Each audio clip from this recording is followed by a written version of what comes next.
tao nga ho yung nagtulong-tulong para mabuhat itong sintered stone na binili namin. Ay, sisimulan na ngang gawin yung countertop at kitchen namin. Di nga itong louver na pinapagawa namin sa dirty kitchen. Sisimulan na nga rin ho nilang gawin. Umaga pa nga lang ho, nagsimula na nga magtabas na itong sintered stone. At kailangan nga daw ho, maingat sa pagtatabas ng mga ganito. May tendency ho kasi talaga na mabiyak to habang tinatabas. At kailangan nga daw yung gagamitin na cutting disc dito, tama. Nakakatuwa lang dahil meron na palang mga ganito ngayon. Pwedeng ipang alternative sa quartz at granite. Ay, buti na lang at nakita ni Willie to sa Facebook. Kung hindi, sa malaking tiles nga kami, babagsak. Dalawang sintered stone nga ho yung binili namin sa mga hindi nakanood nung nakaraan. At 4,999 nga namin nakuha per piece. Sa Phil Depot, Imus Cavite nga kami nakabili neto. Di ko nga lang ho alam kung meron pa silang ibang brand.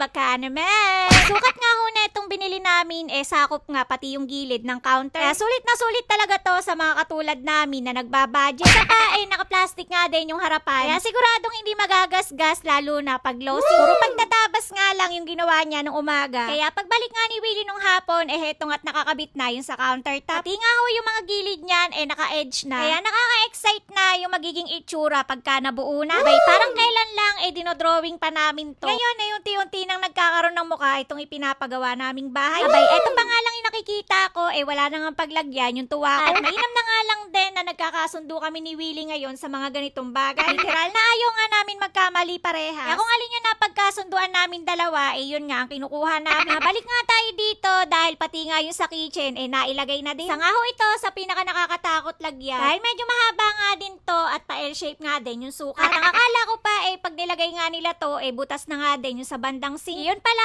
binubutas yan pag naikabit na. Abay, ba't kasi pinapangunahan? Yung sa may ilalim, wag nga ho kayong mag-alala at ipapatiles nga din namin yan. Medyo hindi nga lang kami nagkaintindihan kaya hindi ka agad nagawa. Natanong niya nga ho kasi kami kung kahoy o aluminum daw ba yung ipapagawa namin dito. At hindi nga rin kasi namin magets kung bakit. Tingnan na lang natin kung ano ba yung mangyayari dyan sa ilalim. At kung magkakaintindihan na rin ba kami. Naman sa may dirty kitchen, bawal nga ho itong isara. At ang pwede nga lang ho dito, bintana or louver. Medyo may kamahalan nga din nung pinakoat namin to. At sa louver pa nga lang, aabutin na nga kami ng 18,000 kada window. Tatlong window nga ho yung plano naming palagyan dito. At medyo nakakaiyak yun, B. Meron na naman nga silang naisip na pwedeng alternative sa aluminum louver. Heto nga't ginagawa na nila yung bakal na pagkakabitan. Sa nga ho ito, sa abangan nyo na naman kung mababash ba ako o makakakuha kayo ng idea.